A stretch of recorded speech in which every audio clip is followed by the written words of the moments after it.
কয়দিন আগে দেখলাম এই টমেটো খালা মাথায় কাপড় পেঁচিয়ে চোখে পানি নিয়ে এসে সবার কাছে ক্ষমা এবং মাপ চাচ্ছে।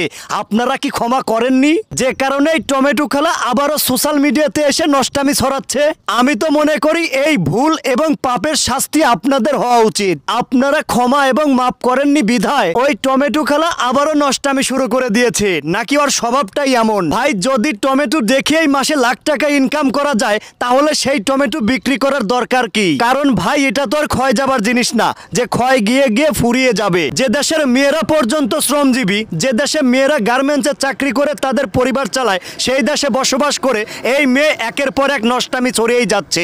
এই সোশ্যাল মিডিয়াতে এসে নিজের শরীরটাকে উন্মুক্ত করে মানুষের মাঝে বিলিয়ে দিচ্ছে। ভাই, বিশ্বাস করেন, এই মহিলাকে যদি এই মুহূর্তে থামানো না হয় আমাদের আগামী প্রজন্ম ধ্বংস হয়ে যাবে। 2 দিন পর পর এক এক রকমের নাটক শুরু করে দেয় এই মহিলা। যখন দেখলো যে সিচুয়েশন এমনই হয়েছে, বাসায় থেকে বের হলে মানুষ জুতো দিয়ে পিটাইতে আসে, তখন মাথায় একটা কাপড় পেঁচিয়ে চোখের মধ্যে বিদ্যুৎ বাম লাগিয়ে চোখ দিয়ে পানি বের করে মানুষকে বলে, এখন আমি হাজী সাহেব, আমি এখন ভালো হয়ে গিয়েছি, দয়া করে আপনারা আমাকে ক্ষমা করে দেন, মাফ করে দেন, আমি আর টমেটোর ব্যবসা করতে চাই না, আপনারা আমাকে ক্ষমা করে দিয়ে আমাকে একটু আলোর পথে আসার জন্য তৌফিক দেন। যখনই মানুষটাকে ক্ষমা করতে দিতে লাগলো, যখনই মানুষটাকে একটু ভালো বলতে লাগলো, ঠিক সেই মুহূর্তে আবারও মাথায় কাপড় পেঁচিয়ে বুকে থেকে ওন্না সরিয়ে নষ্টামি ভিডিও বানাচ্ছে, আবারও সোশ্যাল মিডিয়াতে এসে নোংরামি ছড়াচ্ছে। তো আমি বলতে চাই, এই মহিলা টোটালি পথভ্রষ্ট হয়ে গিয়েছে, একে দ্বারা আর কোনো কিছু সম্ভব না।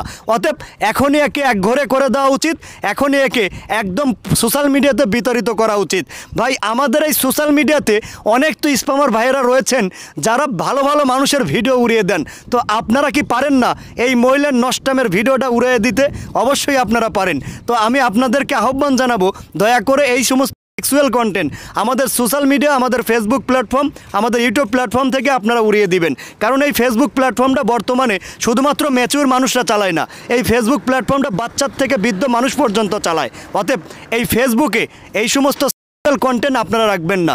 আশা করি আপনাদেরকে বোঝাইতে পেরেছি। তো আজ এ পর্যন্তই, দেখা হচ্ছে আমার আগামী যেকোনো একটা গুরুত্বপূর্ণ ভিডিও নিয়ে। সে পর্যন্ত সকলে ভালো থাকবেন, সুস্থ থাকবেন, হাসিম ভাইয়ের সঙ্গে যুক্ত থাকবেন। আল্লাহ হাফিজ।